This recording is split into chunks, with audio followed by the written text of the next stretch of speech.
So, dear students, I welcome you all. Now we are going to drive torque equation of a moving iron type instrument. Moving iron type instrument की हमको क्या चीज drive करनी है? हमको torque equation drive करनी है. Now, for the purpose of driving the torque, we must understand that we give certain amount of electrical energy that is being converted into mainly two parts, and the first part is stored in magnetic field, uh, since it is having a coil, and along with the coil it is having magnetic field, so the part of energy is stored in magnetic field, and another is mechanical work done. The mechanical work done is used for the purpose of the deflecting of the pointer over the scale. Okay, so better to write.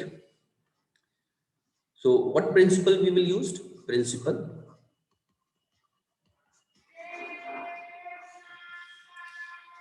that electrical energy supplied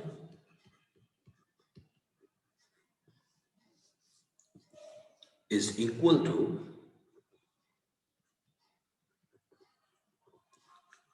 energy stored plus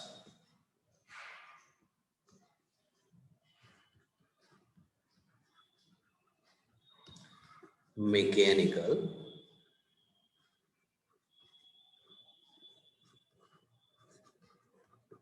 work done. Okay, mechanical work done, और अगर हम energy store को जोड़ देंगे तो वो किसके बराबर आएगी? जो हमने एनर्जी दी है सिस्टम को, दैट एनर्जी, ये जो एनर्जी है जो हमने दे रखी है, ये टोटल किसके बराबर होने वाली है? ये टोटल बराबर होने वाली है किसके? एनर्जी स्टोर्ड के प्लस मैकेनिकल वर्क डन. तो इन तीनों को हम अलग अलग निकाल लेते हैं. इन तीनों को जब हम अलग अलग निकाल लेंगे तो फिर इस इक्वेशन के अंदर हम वापस आएंगे, यहाँ पर हम पुट कर देंगे. इन इक्वेशन में से मैकेनिकल वर्क डन एक ऐसी इक्वेशन होगी, मैकेनिकल वर्क डन की एक ऐसी वैल्यू होगी जिसके अंदर बेसिकली थीटा और टॉर्क आ रही होगी, और उसी से हम ये टॉर्क इक्वेशन कैलकुलेट करेंगे. Now let us talk about electrical energy supply. तो मैंने जिस कलर का इस्तेमाल किया है उसी कलर से मैं लिखता चला जाऊंगा जिससे आपको आसानी होगी. मैं इस शीट के ऊपर किसका लेता हूँ थोड़ा सा. Now, what we are going to calculate? We are going to calculate is electrical energy supplied to the instrument. Supplied to the instrument. ये हम कैसे कैलकुलेट करते हैं? You see, हम कोई डिफ्लेक्शन करवाना चाहते हैं, थीटा.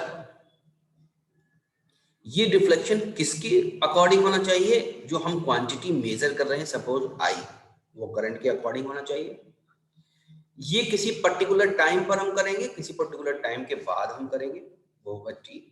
और उस वक्त इंस्ट्रूमेंट की जो उससे पहले जो इंस्ट्रूमेंट की इंडक्टेंस रही होगी वो रही होगी L.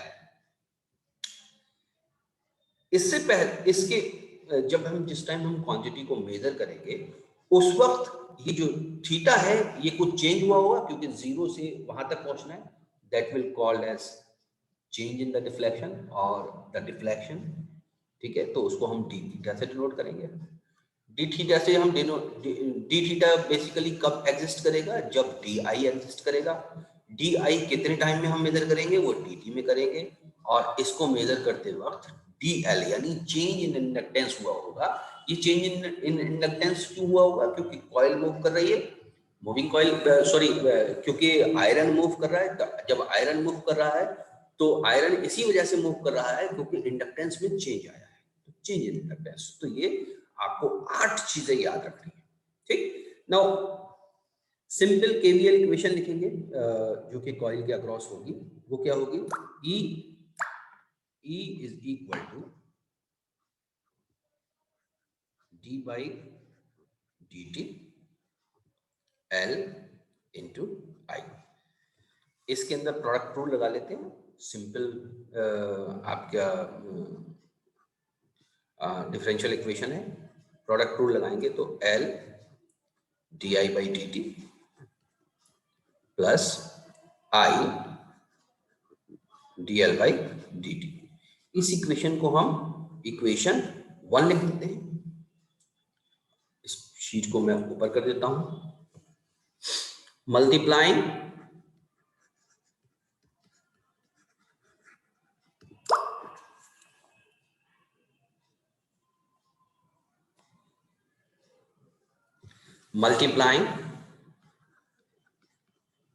both side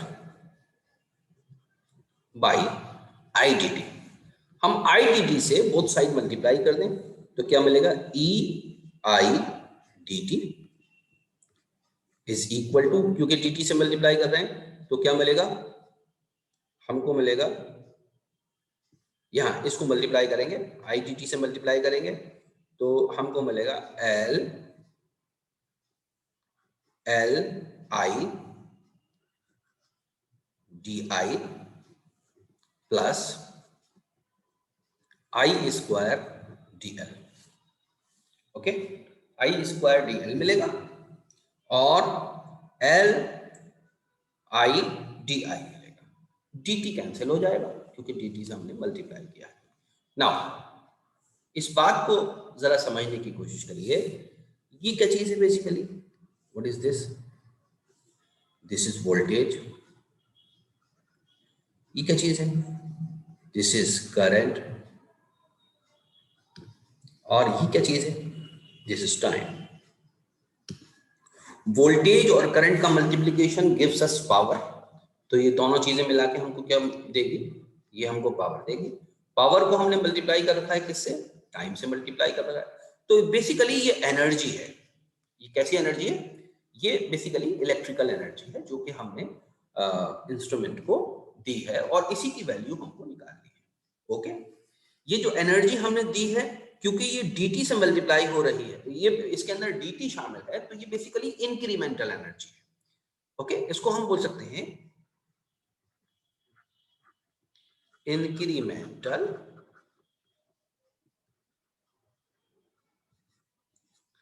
energy supplied.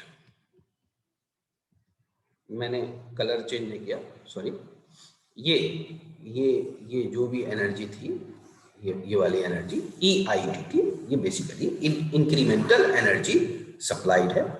ठीक है, तो ये किसके बराबर हो रही है, इसको हम लिख देते हैं और इसको हम इसको इक्वेशन में बंद कर देते हैं। ये बेसिकली एनर्जी सप्लाइड कह देते हैं, क्योंकि जो भी चीज होगी वो सब इंक्रीमेंटल होगी, इंक्रीमेंटल डिफ्लेक्शन होगा, इंक्रीमेंल स्टोर्ड एनर्जी होगी, कहाँ पर, इंडक्टेंस की मैग्नेटिक फील्ड में होगी, तो सारी की सारी इंक्रीमेंटल है। तो इंक्रीमेंटल वर्ड को हम बार बार नहीं लिखते, हम खाली लिखते हैं energy supplied and it is equal to l i d I plus i square d l. ठीक, इस इक्वेशन को इस इक्वेशन के पास हम आएंगे बाद में, और इस इक्वेशन को हम लिखते हैं सपोज इक्वेशन नंबर 2। ओके, अब हम दूसरे कंपोनेंट की तरफ चलते हैं। What was our second component, second component जो मैंने ब्लू से लिखा है ये एनर्जी स्टोर्ड। ठीक है, अब हम एनर्जी स्टोर्ड निकाल लेते हैं।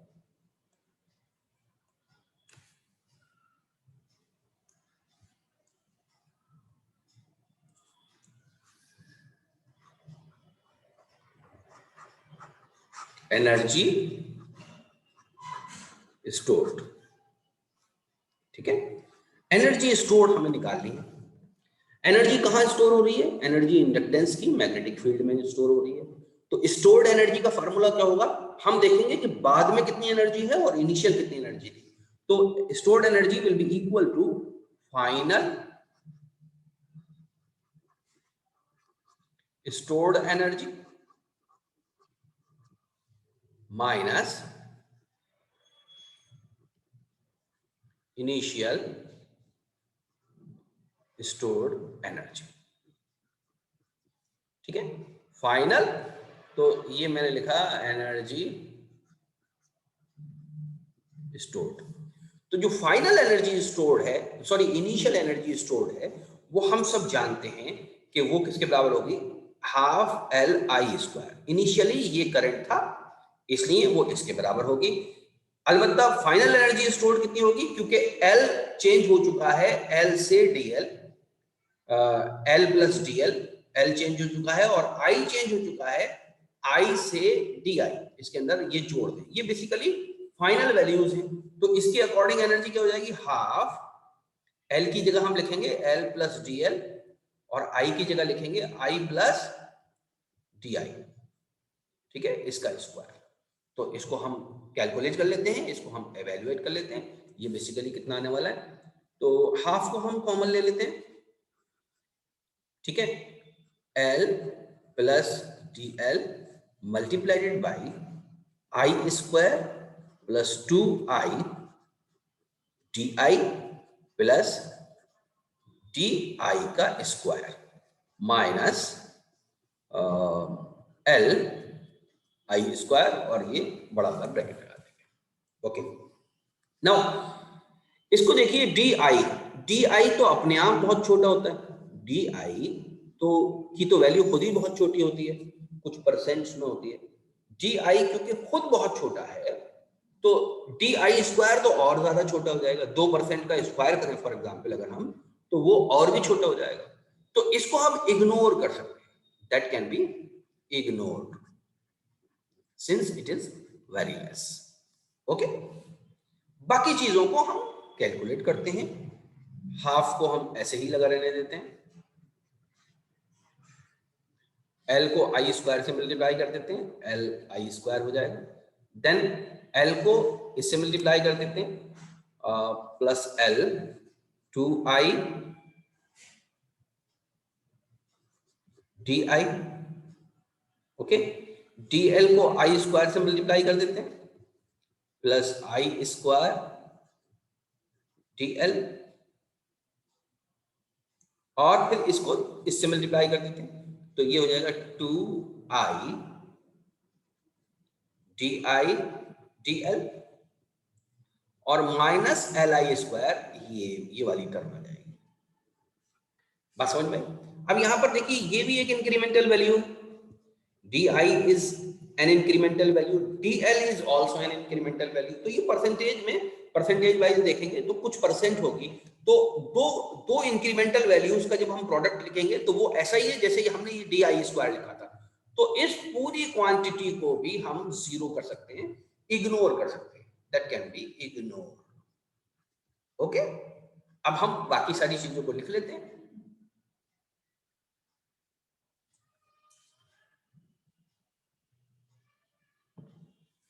एल आई स्क्वायर और एल आई स्क्वायर कट जाएगा, ठीक है, तो हमारे पास क्या बचेगा, हम वो लिख लेते हैं,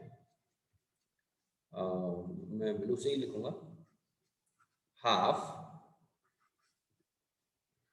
2l I d I plus i square d L,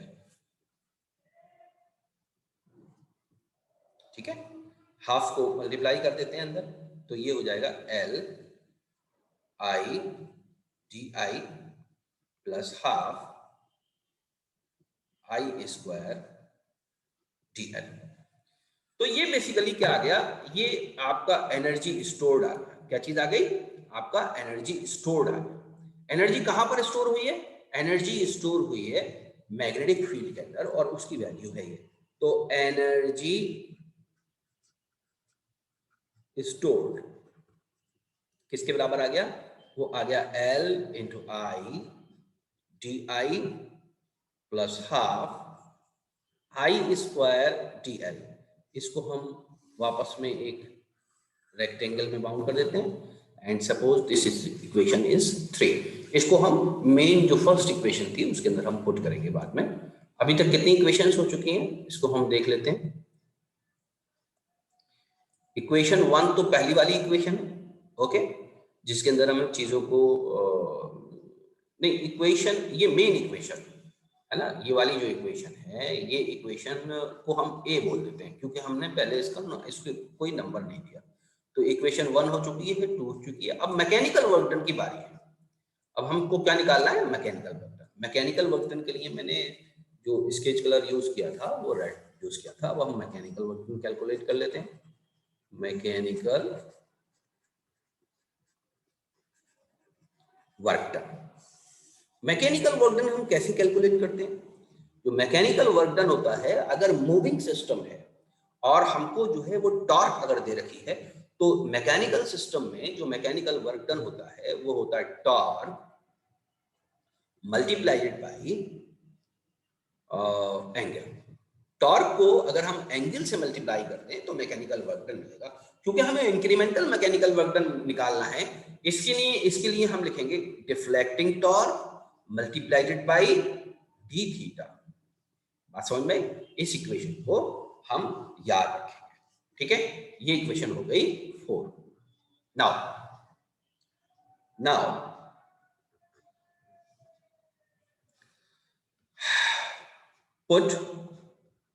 putting the values in equation A, जो हमारी मेन इक्वेशन है, ए इक्वेशन है, उनके अंदर हम सारी चीजों को पुट कर देते हैं।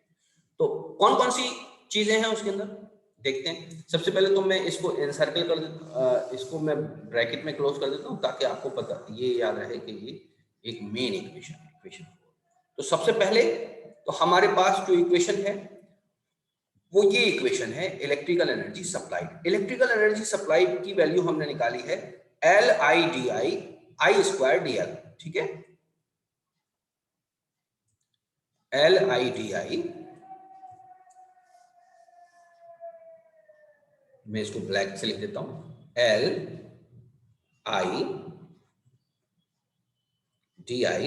Plus I²DL।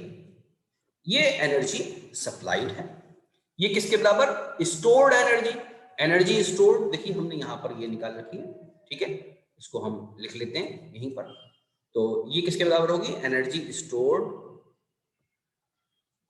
वो होगी LIDI plus half I²DL plus किसके बराबर होगी?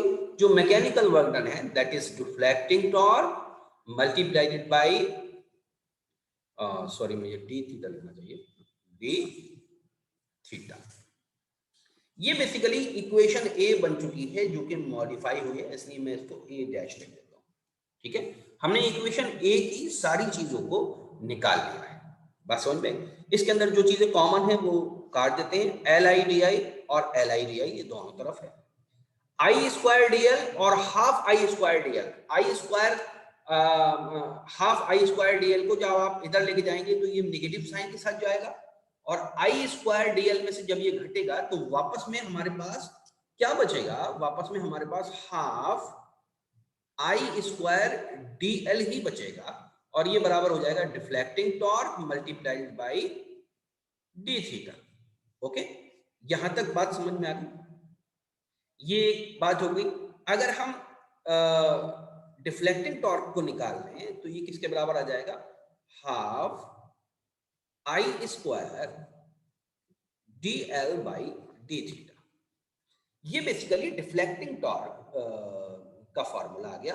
डिफ्लेक्टिंग टॉर्क इस तरीके से निकलेगी। लेकिन जो डिफ्लेक्शन होता है बेसिकली स्केल के ऊपर, तो वो हम कंट्रोलिंग टॉर्क से पता करते हैं, और हम कंट्रोलिंग टॉर्क के फॉर्मूले को यहां पर लिखेंगे।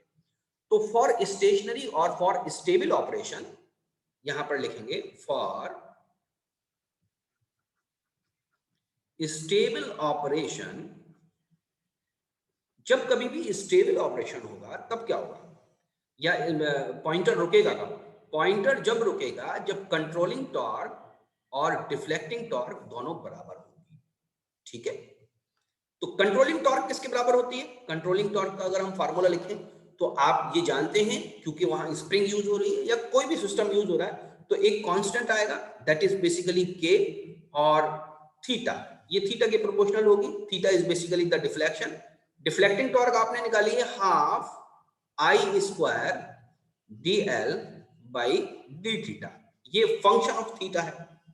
तो थीटा जो है वो किसके बराबर आएगा? वो आएगा 1/2 के I square d L by d theta.